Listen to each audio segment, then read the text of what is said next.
Shanti.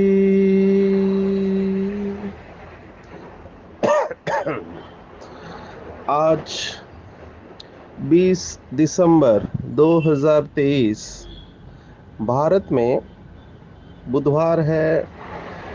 Today is 20th December 2023 and it's Wednesday in Bharat.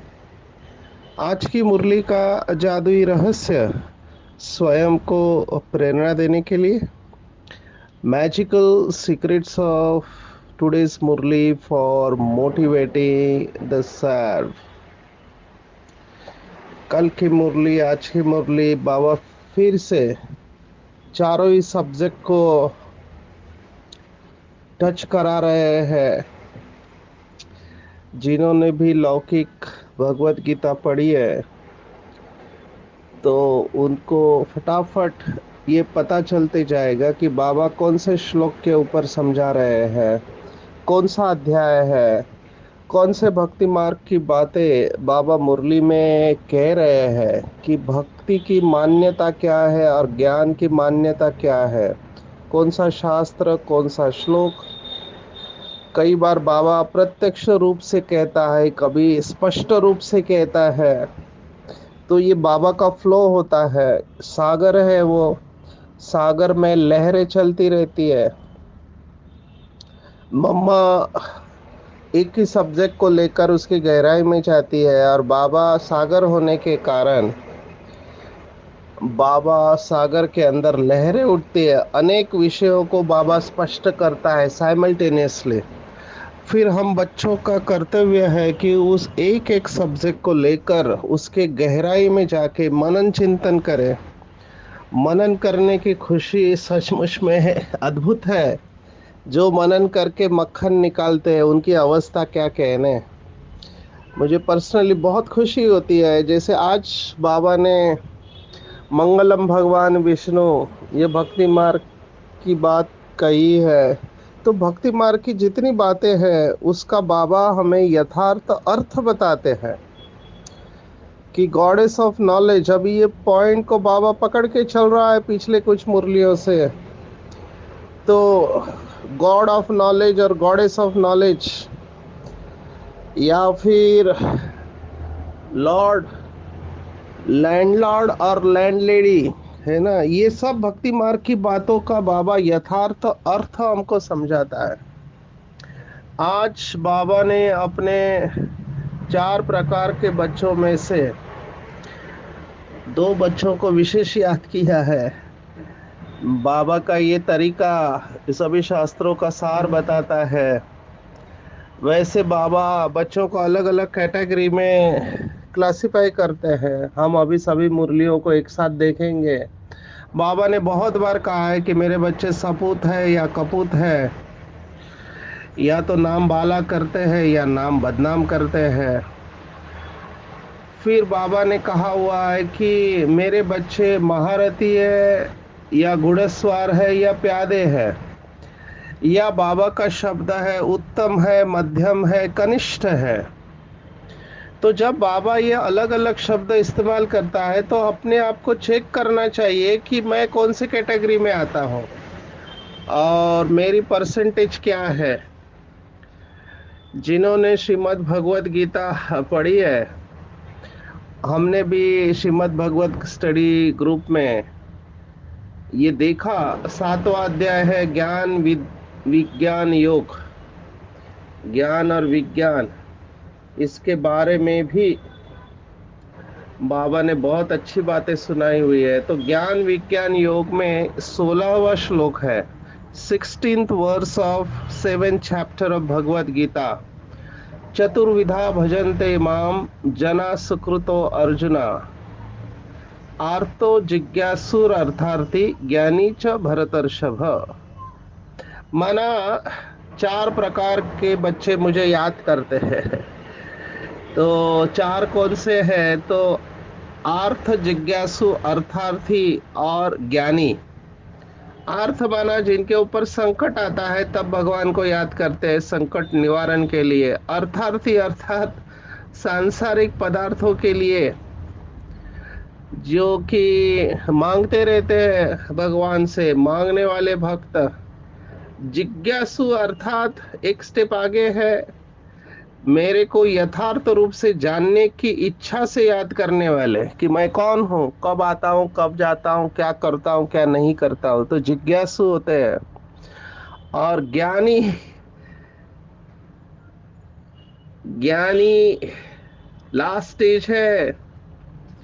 और immediately next श्लोक है 7वें ही अध्याय में, 17 वर्स ऑफ 7 चैप्टर। तेषां ज्ञानी नित्य युक्त एक भक्तिर विशिष्यते।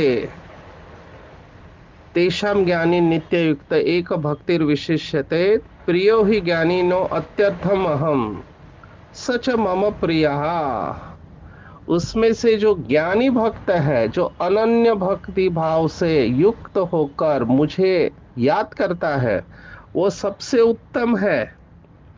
तो ज्ञानी को मैं अत्यंत प्रिय हूँ और वह भी मुझे अत्यंत प्रिय है।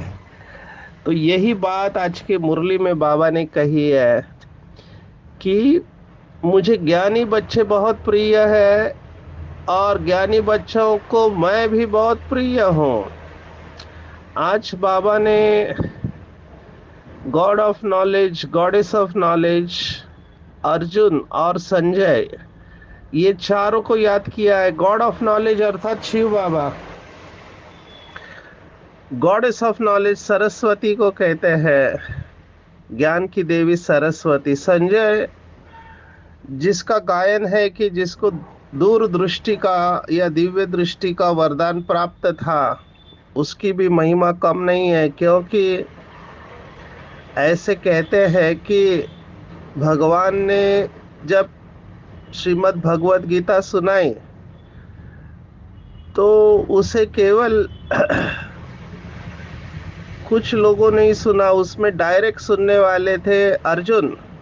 क्योंकि ब्रह्मा बाबा की आत्मा इमीडिएटली शिव बाबा के बाजू में है, तो सबसे पहले ब्रह्मा बाबा की आत्मा सुनती है, तो अर्जुन ने डायरेक्ट सुना। दूसरा है, जिस रथ के ऊपर बैठकर ये संवाद चल रहा था, तो उस रथ का जो ध्वज है उसको कपि ध्वज कहते हैं। कपि हनुमान को कहते हैं। तो हनुमान ने भी इसको डायरेक्ट सुना है। देखो भक्ति मार्ग में क्या क्या लिखते हैं। हनुमान ने ध्वजा के ऊपर बैठकर इसको सुना। तीसरी व्यक्ति जिसने इसको इनडायरेक्टली सुना दिव्य दृष्टि से, वो है संजय। संजय में महल में बैठकर डायरेक्ट लाइव टेलीकास्ट, जैसे हम क्रिकेट का आजकल लाइव टेलीकास्ट देखते हैं, तो वो लाइव टेलीकास्ट संजय ने अपने दिव्य दृष्टि से देखा, सुना और दूसरों को सुनाया। अभी इसका अर्थ क्या है?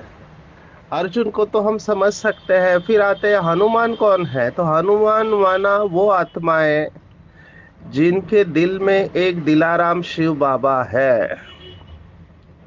दिल में दिलाराम शिव बाबा है, वही हनुमान है। और जिनकी बुद्धि की लाइन क्लियर है, क्योंकि बुद्धि ही दिव्य दृष्टि है, तो बुद्धि की लाइन क्लियर है, तो वो सब संजय हो गए। तो इन सभी ने डायरेक्ट भगवत गीता सुनी। कितना सुंदर है भक्ति मार्ग का ज्ञान। अभी ज्ञान के साथ आज बाबा ने कहा कि ऐसा नहीं कि मुझे योगी आत्माएं प्रिय नहीं है।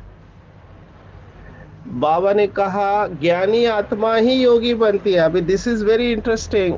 जो ज्ञानी है वही योगी है। Let's come to Bhagavad Gita again. Bhagavad Gita ये 7वें अध्याय में ज्ञानी आत्मा का महत्व आया, लेकिन छठे अध्याय का हमने 46 वर्ष 46वां श्लोक देखा कि तपस्वी तपस्विभ्यो अधिको योगी ज्ञानीभ्यो अपि मतोऽधिकः कर्मिभ्यश्च अधिको योगी तस्माद् योगी भवार्जुन। तस्माद् योगी भवार्जुन माना तपस्वियों से, ज्ञानियों से और सकाम कर्म वालों से योगी श्रेष्ठ है। तो अगर आप ये देखेंगे तो इसमें ज्ञानियों से भी उसको श्रेष्ठ कहा गया है। अभी यहाँ पे हमको थोड़ा फर्क करना है। एक होता है शास्त्रों का ज्ञान, शास्त्रों का ज्ञान से योगियों को श्रेष्ठ कहा गया है। और फिर 7वें अध्याय में ज्ञानी तो आत्मा मुझे बहुत प्रिय है ऐसे कहा गया है।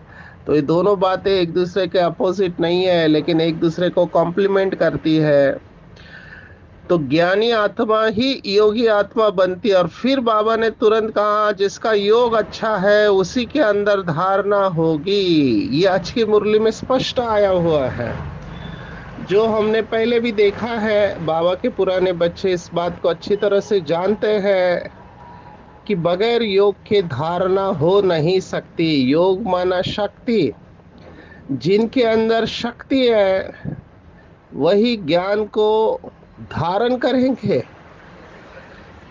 योग बिगर धारणा नहीं होगी। जिनका योग नहीं है तो धारणा भी नहीं, क्योंकि देह अभिमान बहुत है। बाप तो समझाते हैं आसुरी बुद्धि को दैवी बुद्धि बनाना है, पत्थर बुद्धि को पारस बुद्धि बनाने वाला बाप ईश्वर है। और रावण आकर के पत्थर बुद्धि बनाते हैं। अब ये बहुत बहुत बहुत इम्पोर्टेंट बातें हैं, ये सब कनेक्टेड है। कई मुझे कहते हैं कि बाबा की बातें कनेक्टेड नहीं होती है, कई बार सीधा होती है, कई बार इनडायरेक्टली कनेक्टेड होती है। सभी बातें एक दूसरे से जुड़ी हुई है। आज तो बाबा ने स्पष्ट कहा ज्ञानी और योगी से धारणा की तरफ आया। तो सेवा कौन कर सकते हैं? इसके बाद तुरंत बाबा ने कहा कि मुरली चलाने का हौसला चाहिए। बड़ी बड़ी सभाओं में ऐसी बातें करनी पड़े। तो बाबा सेवा के ऊपर आ रहा है तुरंत, क्योंकि बाबा को पता है जो बाबा के बच्चे धारणा मूर्त है वो सेवा के बगैर रह नहीं सकते। आज बाबा ने सेवा की गहराई साकार मुरली में बताई है। देखो साकार मुरली में भी बहुत गहरी पॉइंट्स आती है। आज बाबा ने वो गहरी पॉइंट बताई कि अपनी रॉयल चलन से सेवा करनी है। माना जो अभी अव्यक्त मुरलियों में बाबा कहता है कि चेहरे और चलन से बाप को प्रत्यक्ष करना है, वही बात 69 के पहले भी बाबा ने कही हुई है कि रॉयल चलन से सेवा करनी है। अभी इस बात को भी अच्छी तरह से समझना है। कई भाई बहनों को लगता है कि केवल भाषण करना ही सेवा है। वो समझते हैं कि भाषण करने वाले ही सेवाधारी है। ऐसा नहीं है। भाषण करने वालों की तो विशेषता है कि उनको वाचा की सेवा करना आता है अच्छी तरह से। लेकिन बाबा ने हमेशा कहा हुआ है कि वाचा के साथ मनसा भी पावरफुल होनी चाहिए, तभी सामने वाले को तीर लगेगा।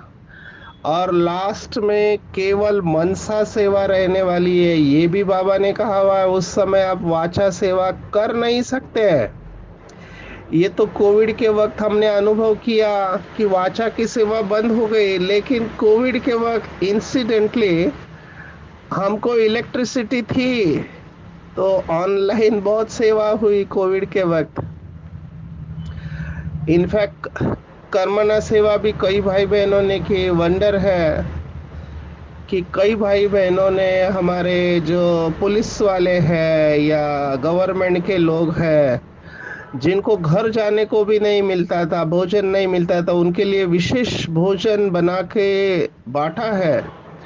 ये बहुत बड़ी सेवा है, क्योंकि बहनों ने सोचा हम तो सेंटर पर है, पर ये फील्ड में रहने वाले अपने जान को खतरे में डालकर सेवा कर रहे, तो उनकी सेवा करनी चाहिए। ये हमने देखा। मुझे बाद में पता चला कि हमारे संगारेड्डी सेंटर के सुमंगला बहन जी और बहनों ने मिलकर सभी पुलिस वालों को कलेक्टर के थ्रू सबको भोजन बांटते थे, और रोज 200-300 लोगों का भोजन बांटना ये कोई मासी का घर नहीं है। तो कर्मणा सेवा भी बहुतों ने की। बाबा के कई बच्चे डॉक्टर्स है, माना इमरजेंसी ड्यूटी वाले, उन्होंने कोविड में सेवा किया। कईयों ने तो एक मुझे याद नहीं आ रहा है कौन है भाई का नाम, लेकिन वो शमशान घाट में जाकर वहाँ पे डिसइंफेक्टेंट स्प्रे करते थे, क्योंकि वहाँ से इन्फेक्शन जाना होता था। किसी ने हॉस्पिटल में योगा सिखाया। अभी ये क्या है, कर्मणा सेवा में भी रुके नहीं, अपनी जान को खतरे में डालकर पुलिस वाले हमारे बाबा के बच्चे हैं। तो सेवा करने का शौक चाहिए अंदर से। जिस कोई ऐसा कह नहीं सकता बाबा का बच्चा कि मुझे सेवा नहीं मिलती, इम्पॉसिबल है। सेवा तो है, आपके अंदर वो जुनून चाहिए। तो जो अंदर से भरपूर है, ऐसे कहते हैं अंदर से भरपूर होता है, वो कभी थक नहीं सकता है, उसको देना ही है। सिर्फ गलती क्या हो जाती है, आपके पास नहीं है और आप देने जाओगे, केवल दिमाग के आधार पर आप किसी की मदद करने जाते हो तो आप फंस सकते हो। हम हीलर्स को ये बहुत बताया जाता है, मैंने पिछले बार भी कहा था, एम्पैथ। एम्पैथ माना जो दूसरों के दुखों को महसूस करते हैं। अच्छी बात है, आप दूसरों के दुखों को महसूस करते हैं, उसके बाद आपके अंदर से आता है कि बेचारा है या बेचारी है, आप मदद करने जाओगे। और अगर आपने अपने आप को प्रोटेक्ट नहीं रखा, सुरक्षित नहीं रखा, तो आप बीमार पड़ जाओगे, ऐसे हीलर्स को बताया जाता है। तो क्योंकि हमारे पास ये सब बीमार लोग आते हैं जो अंदर से डेफिशिएंट है, किसी को प्यार नहीं मिला, किसी को शरीर की बीमारी है, मन की बीमारी है, तो हम इनको एनर्जी देते हैं, तो वो हमारे ऊपर डिपेंडेंट नहीं होने चाहिए। वो एक बंधन बन जाएगा, नहीं तो हम न्यारे और प्यारे रहते हैं, लेकिन कई भाई बहने इमोशंस में आके दूसरों की मदद करते करते खुद की बैटरी को डिस्चार्ज कर देते हैं और बंधन उत्पन्न होता है। तो ये ध्यान में रखना है, एम्पैथ माना जिनके अंदर ये दिल से आता है कि दूसरों की मदद करें, उनको अपने आप को टॉप अप रखना है, नहीं तो आप डिप्लीट हो जाएंगे, माना आपकी एनर्जी खत्म हो जाएगी और आप बीमार पड़ सकते हैं। तो सेवा कौन करेगा? मनसा सेवा नेचुरली उन आत्माओं से होती है जिनका मन और बुद्धि ज्ञान रत्नों से भरपूर है, इट्स ओवरफ्लोइंग। मनसा सेवा मुझे लगता है स्पॉन्टेनियस ओवरफ्लो है उस आत्मा का जो अंदर से भरपूर है, उसको कभी किसी चीज की कमी नहीं होगी, क्योंकि उसका कनेक्शन अच्छा है। जिसका कनेक्शन अच्छा है, कांस्टेंट है, वो निरंतर देता रहेगा। योग माना कई लोग बहुत कठिन कर देते हैं, कई लोगों को लगता है केवल बैठ के ही योग करना है, हालांकि वो ज़रूरी है, इम्पोर्टेंट भी है। जो लोग खास करके भाग दौड़ करते रहते हैं उनको बैठ के योग करना बहुत ज़रूरी है, कि नहीं तो मन आपको परेशान करेगा, बहुत सारे विचार चलते रहते हैं। तो जब चाहे तब आवाज़ में आए, जब चाहे तब आवाज़ से परे हो जाए, ये बाबा ने कहा हुआ है। तो केवल सेवा सेवा सेवा करेंगे और मन कंट्रोल में नहीं है, मन के अंदर बहुत विचार आ रहे हैं, तो डिस्टर्ब हो जाएंगे। और फिर कहेंगे कि सेवा करने से अवस्था खराब होती है। रॉन्ग, सेवा करने से अवस्था खराब बिल्कुल नहीं होती है, गलत तरीके से सेवा करने से अब अवस्था खराब होती है। क्योंकि सेवा में अवस्था बनती भी है तो बिगड़ती भी है। बिगड़ती क्यों है? क्योंकि आप देह भान और अभिमान में आकर सेवा करते हो और फिर कहते हो कि मैंने इतना सेवा किया, मुझे पानी का ग्लास भी नहीं पूछा। ये अपेक्षा रख के अगर सेवा करेंगे तो डिस्टर्ब होने वाले हैं। और फिर कई लोग सेवा करते यही देखते रहते कि मेरा फोटो कहाँ पे आया, मेरा नाम कितने जगह पर आया, कितने लोग मेरे लिए ताली बजा रहे हैं, मेरी महिमा कर रहे हैं। ये भी बंधन उत्पन्न करता है। तो बाबा ने आज कहा रॉयल चलन से सेवा करनी है, श्रीमत पर बुद्धि को रिफाइन बनाना है, और तीसरी बात माताओं का रिगार्ड रखना है। आप देखो इतनी बड़ी भगवत गीता है, 700 श्लोक है, ये सब लिखा हुआ है ज्ञानी योगी आत्मा, लेकिन क्या नहीं लिखा हुआ है तो माताओं का, माताओं के बारे में लिखा हुआ ही नहीं है।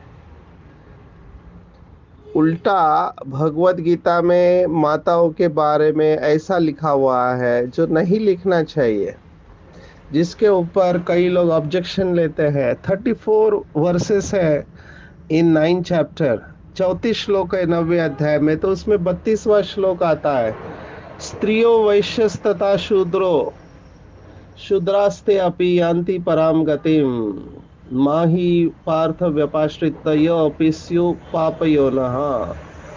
सभी मनुष्य, स्त्री, वैश्य, शूद्र तथा पाप योनि चांडाली, चांडाल भी है, जो कोई भी हो मेरे शरण परम गति को प्राप्त होते हैं।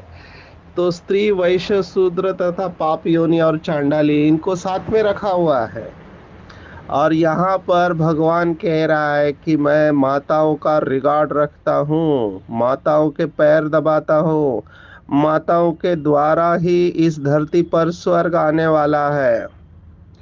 मुझे ऐसे लगता है हमको अच्छी तरह से ये बात रखनी आनी चाहिए कि जो सन्यासियों ने कहा स्त्री नरक का द्वार है, तो उसको बैलेंस में रखने के लिए बाबा जो हमेशा कहते हैं कि विकार दोनों में रहते हैं, फिर स्त्री को क्यों कहा है? इवन मुझे ये अच्छा बिल्कुल नहीं लगता है। हमारे 7 डेज कोर्स में काम का जो चित्र है उसमें स्त्री का ही फोटो दिखाया हुआ है। एक तरफ हम कहते हैं कि माताओं बहनों का रिगार्ड रखना चाहिए, तो स्त्री के फोटो के साथ काम विकार को क्यों जोड़ा हुआ है? क्योंकि लौकिक में ऐसे मानते हैं कि जो बड़े बड़े ऋषि मुनि हैं उनकी तपस्या भी भंग की है इन अप्सराओं ने, तो इनके वजह से ही ऋषि मुनियों की तपस्या भंग होती है। तो इनके वजह से वृत्ति चंचल होती है, इसलिए कुछ धर्मों में तो इनको पूरा कवर करने को कहते हैं। वृत्ति चंचल भाइयों की होती है और कवर इनको किया जाता है। तो इसमें हमको अच्छी तरह से समझाना आना चाहिए जो बाबा मुरली में कहता है कि विकार तो दोनों में रहते हैं, भाइयों में और बहनों में, ठीक है ना? इसलिए इसको रावण कहते हैं 10 शीश वाला, 5 विकार पुरुषों के, 5 विकार स्त्रियों के। तो वृत्ति तो किसी भी चीज से चंचल हो सकती है, किसी को देखकर भी हो सकती है, दोनों तरफ से है। तो बाबा ने इसको बैलेंस में लाया हुआ है। हैविंग सेड दिस, स्पिरिचुअलिटी, आध्यात्मिकता का पूरा खेल है दृष्टि को परिवर्तन करना। दृष्टि परिवर्तन हो जानी चाहिए। जब दृष्टि परिवर्तन होती है तो फिर हमारी अवस्था सुखदेव की तरह हो जाती है, बिल्कुल वैराग्य। कोई भी व्यक्ति और वस्तु उनको खींचते नहीं है। तो ये बात को अच्छी तरह से समझना है। इसी को रॉयल चलन कहा गया है। रॉयल चलन माना हमारे आंखों से भी सेवा हो, हमारा उठना बैठना खाना पीना हर कर्म हमारा सेवा करे। ऐसी आत्मा इस समय है जिनको दर्शन के लिए लोग जाते हैं, उनके दर्शन से ही अच्छा लगता है। आप सोचो, अव्यक्त बाप दादा आते थे तो कितने भाई बहरे लाइन में स्टेज पर बाबा को मिलने जाते थे, क्योंकि बाबा की दृष्टि लेते थे। ऐसे ही लौकिक में भी कई सारी आत्माएं हैं जिसके चरण छूते दर्शन के लिए जाते हैं, क्योंकि समझते हैं ये हमारे से ज्यादा पवित्र है। पूरी महिमा जो है पवित्रता की है।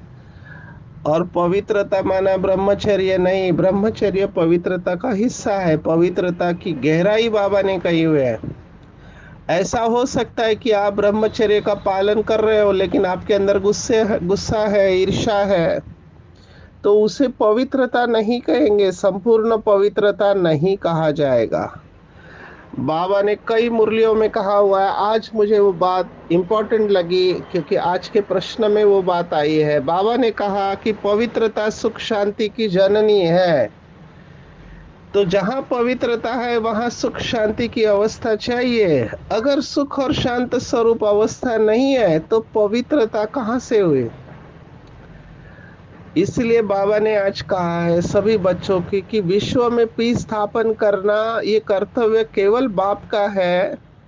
और बाप पवित्रता के द्वारा ही दुनिया में सुख शांति की स्थापना करता है। ये कनेक्शन बाबा आज बता रहा है। दुनिया में कितने लोग कॉन्फ्रेंस करते रहते हैं, पर उनको नहीं पता कि बगैर पवित्रता के नई दुनिया की स्थापना हो नहीं सकती। तो ये बाबा ने आज बहुत अच्छी तरह से बताया हुआ है। फिर बाबा ने भक्ति मार्ग की जो इम्पोर्टेंट बात कही है, बाबा ने कहा ये मंगलम भगवान विष्णु, ये श्लोक कहते हैं भक्ति मार्ग में। तो बाबा ने उसका अर्थ बताया कि अभी मंगल मिलन हो रहा है। मंगल मिलन, तो भगवान वर्षा देते हैं विष्णु कुल का, इसलिए उसको मंगलम भगवान विष्णु कहा गया है। तो भगवान विष्णु कुल का वर्षा देते हैं मंगल मिलन के द्वारा, इसलिए इसको मंगलम भगवान विष्णु कहा गया है। देखो बाबा का स्पष्ट कितना अच्छी तरह से बाबा ने समझाया है कि देलवाड़ा मंदिर है और अंबाजी का मंदिर है, इसमें कितना फर्क है। तो ये बाबा का समझाने का तरीका हमको समझ लेना चाहिए। अपनी चलन से बाप का शो करना है, बड़े मिठास से बातचीत करनी है, ये भी मैं थोड़ा कहना चाहूँगा। क्योंकि कई बाबा के बच्चे होते हैं, उनका आवाज़ बहुत बड़ा होता है। इसके ऊपर भी बाबा ने कई मुरलियाँ चलाई हुई है। अभी वो जब बात करते हैं तो सामने वालों को लगता है कि जैसे ये झगड़ा कर रहे हैं। तो आवाज़ को भी कंट्रोल में रखना चाहिए, बहुत रॉयल्टी से बात करनी चाहिए, बहुत कम बोलना चाहिए। जितना हम कम बोलेंगे उतना दूसरे लोग हमको बहुत ध्यान से सुनेंगे। तो बहुत रॉयल्टी से, बहुत स्वीट मीठे शब्द इस्तेमाल करने चाहिए, और यही देवताओं के लक्षण हैं। तो हमको देवता समान बनना है, तो ये धारणा भी करनी ज़रूरी है। इम्पोर्टेंट बात, जैसे ड्रामा आगे बढ़ रहा है, हम देख रहे हैं कि भाई बहनों के कर्म भोग बाहर आ रहे हैं। क्योंकि पति तत्व है, तत्व पुराने हैं, आत्मा भी पुराने हैं। तो तन का हिसाब किताब बाहर आएगा किसी न किसी प्रकार से।